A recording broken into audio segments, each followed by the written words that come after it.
Доктор Чебишев, деноиве клиниката за токсикологија се крена на нозе после масовното труење на едно 8-члено семејство.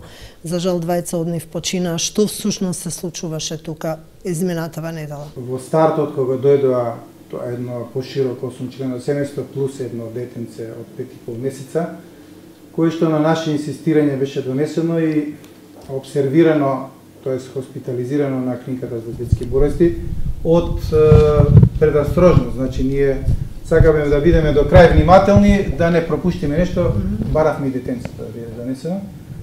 Сите во стартот има, да речеме, иста клиничка слика, иако првите 24 часа 6 од нив се издвоија со потешка клиничка слика. Ние веднаш започнавме уште во првите 6 сати, започнавме со активни методи за детоксикација и практички по приемот кој што беше негде во понеделникот околу 13 часот на пладне, веќе до вечерта ние направивме една активна метода за отстранување на отровот кај пациентите, хемадсорбција или хемоперфузија, со која што е всушност метода многу софистицирана за отстранување на отрови од организмот на човекот. Целата крв практички неколку часа проаѓа низ еден многу моќен отров изграден од активни материи, активен јаглен и не знам уште што има друго. И е многу ефикасна во отстранување на отровите. До вечерта добивме и антидоти од нашите пријатели или нашите пријателски центри, токсиколошки информативни центри од Европа. Прво добивме од колегите од Словенија една количина на антидоти, која веднаш почнеме да ја даваме кај пациентите. Зошто моравме да бараме? Ние немаме такви доти? Значи, тие антидоти се многу специфични, многу скапи и ние како мала држава имаат краток рок на траење и ние како мала држава која што, да речеме, може 3-4 години, ние 5 години немаме такви тешки труења со печурки, последното беше 2007 или 2008, не можеме да си дозволиме да ги купаме и да ги чуваме. За таа цел, ние направивме договор со една швајцарска фармацевска компанија, со која што во случај на потреба, во рок од 6 часа е обврзана да ни ги испорача антидотите. Значи, ние се обративме и до нив, меѓутоа не претекна нашите пријатели нели од Словенија и во меѓувреме ни донираа една количина. До вечерта добивме уште една количина од колегите од Хрватска, па од Норвешка добивме исто поголема количина и во првите 24 часа ние практички имавме антидоти за сите пациенти да ги третираме 10 дена, затоа што па следниот ден добивме една поголема количина од токсиколошкиот информативен центар од Шведска. Така да имавме антидоти и според протоколите за лечење во првите 48 сати, додека е отровот врзан за носачите во организмот, е добро да се направат активни методи за отстранување, односно активни методи за детоксикација. И ние ги направивме. Значи, првите 6 часа направивме хемоперфузија, следниот ден направивме плазмафереза. Ние практички на тие 6 пациенти кои имаа потешка клиничка слика, и направивме плазмафереза. Ние им ја сменивме плазмата. Значи, извадивме плазмата во која што имаше врзано отрови, извадивме надвор, внесовме нова плазма.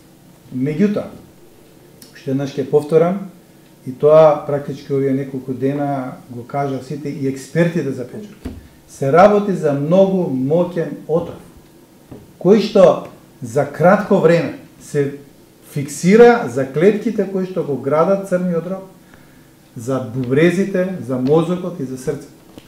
Најголем афинитет има кон црниот дроб и ги уништува клетките на црниот дроб и практички црниот дроб ја губи својата функција на детоксикатор на организмот и имаме натрупување на сите оние токсични материи кои што во метаболните процеси во организмот се создаваат, натрупување во организмот и се создава една таква тешка состојба општа, на таква тешка клиничка слика, тоа е нешто страшно.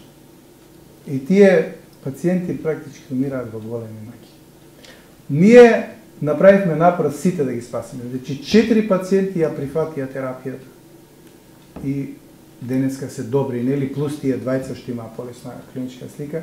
За жал, двајца ги изгубивме практички само 24 часа беа во некоја статус-кво состојба, нити се влошува, нити се подобрува. Инаку, за цело време беа покрај активните методи, под агресивна антидотна терапија, 24 часа не прифатија ништо. Значи, ние практички им даваме терапија и гледаме како се влошува. Тоа беше страшна слика. Значи, се работи за екстремно јак токсин. Ова е едно од поголемите труења во Македонија, можеби апсолутно, јас од кога сум дојден на клиникава до 88 година, колку има веќе 25-6 години, вакво масовно труење не сме имале. Сме имале тешки труења во кои што исто сме губиле пациенти, тешки труења, меѓутоа вакво масовно труење од 8 луѓе и практички тоа се фамилиарни труења, знаете.